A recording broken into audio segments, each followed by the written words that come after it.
ओम गंगणपतये नमो नमः। संक्षिप्त शिव पुराण रुद्र संहिता अध्याय 6 भाग 2 संध्या के तपस्या। उसके द्वारा भगवान शिव की स्तुति करके उसे संतुष्ट शिव को अभूत संबंध देकर मेघातिथि के यज्ञ में भेजना।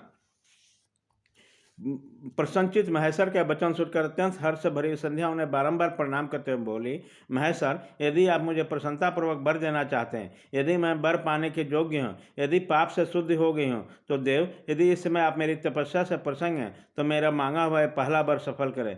देवेश्वर, इस आकाश में पृथ्वी आदि किसी भी स्थान में जो प्राणी हैं वो सबके सब जन्म लेते ही काम भाव से युक्त न हो जाए। नाथ, मेरी सकाम दृष्टि कहीं नहीं पड़े। मेरे जो पति हैं वो भी मेरे अत्यंत सहृदय। पति के अतिरिक्त जो भी पुरुष मुझे सकाम भाव से देखे उसके पुरुषत्व का नाश हो जाए या तत्काल नपुंसक हो जाए।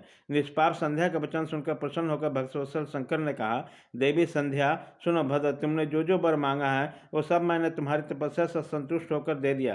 प्राणियों के जीवन में मुख्यतः 4 अवस्था होती है।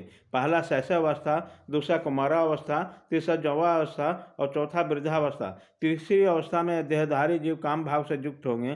कहीं कहीं दूसरी अवस्था के अंतिम भाग में प्राणी सकाम हो जाएंगे। तुम्हारी तपस्या के प्रभाव से मैं जगत में सकाम भाव से उद्देश्य से यह मर्यादा स्थापित कर दी है जिससे देहधारी जीव जन्म लेते ही कामासक्त न हो जाए। तुम भी इस लोक में जैसे दिव्य सती भाव को प्राप्त करो जैसा तीनों लोकों में दूसरे किसी स्त्री के लिए संभव नहीं है। पनिग्रहण करने वाले पति के सिवा जो कोई भी पुरुष सकाम होकर तुम्हारी ओर देखेगा वह तत्काल नपुंसक होकर दुर्बलता को प्राप्त हो जाएगा। तुम्हारा पति महान तपस्वी और दिव्य रूप से संपन्न एक महाभाग महर्षि होंगे जो तुम्हारे साथ 60 कल्पों तक जीवित रहेंगे। तुमने मुझसे जो जो वर मांगे थे वो सब मैंने पूर्ण कर दिए। अब मैं तुमसे दूसरी बात कहूँगा जो पूर्व जन्म से संबंध रखती है। तुम्हें पहले से ही प्रतिज्ञा कर रखी है कि मैं अग्नि में अपने शरीर को त्याग दूंगा। उस प्रतिज्ञा को सफल रखने के लिए मैं तुम्हें एक उपाय बताता हूँ, उसे निसंदेह करो। मुनिवर, मेधातिथि का एक यज्ञ चल रहा जो 12 वर्षों तक चालू रहने वाला, उसमें अग्नि पूर्णतः प्रज्वलित है। तुम बिना विलंब किए उस अग्नि में अपने शरीर का उत्सर्ग कर दो। उसी पर्वत के उपत्यके में चंद्रभाग नदी के तट पर तापस में मुनिवर मेधातिथि महायज्ञ का अनुष्ठान करते हैं। तुम स्वेच्छापूर्वक जाओ, मुनि तुम्हें वहाँ देख नहीं सकेंगे। मेरी कृपा से तुम मुनि की अग्नि से प्रकट हुई पुत्री होगे। तुम्हारे मन में जिस किसी स्वामी को प्राप्त करने की इच्छा हो उसे हृदय में धारण करके उसी का चिंतन करते हुए तुम अपने शरीर को उस यज्ञ के अग्नि में होम दो। संध्या, जब तुम इस पृथ्वी पर 4 जोरों तक के कठोर तपस्या कर रही थी, उन्हीं दिनों चतुर्युगी का सतयुग बीत जाने पर त्रेता के प्रथम भाग में प्रजापति दक्ष के बहुत सी कन्याएं हुई।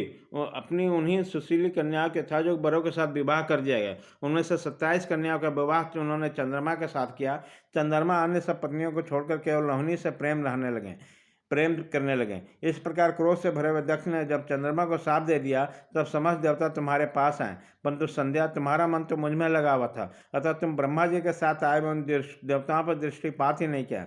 तब ब्रह्मा जी ने आकाश की ओर देखकर और चंद्रमा पुनः अपने स्वरूप को प्राप्त करें इस उद्देश्य से मन में रहकर तुमने साप छुड़ाने के लिए एक नदी की सृष्टि की जो चंद्र या चंद्रभागा नदी के नाम से विख्यात हुई।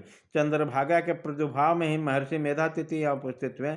तपस्या के द्वारा उनकी समानता करने वाला न तो कोई हुआ है, न है और न होगा। उन महर्षि ने महान विधि विधान के साथ दीर्घ काल तक चलने वाले ज्योतिषटोम नामक यज्ञ का आरंभ किया। उनमें अग्निदेव पूर्ण रूप से प्रज्वलित हो रहे थे। उसी आग में तुम अपने आप को, शरीर को डाल दो और परम पवित्र हो जा। ऐसा करने से इस समय तुम्हारी वह प्रतिज्ञा पूर्ण हो गई। इस प्रकार संध्या को उसके हित का उपदेश देकर देवेश्वर भगवान शिव वहीं अंतर्ध्यान हो गए। अध्याय 6 भाग 2 खत्म।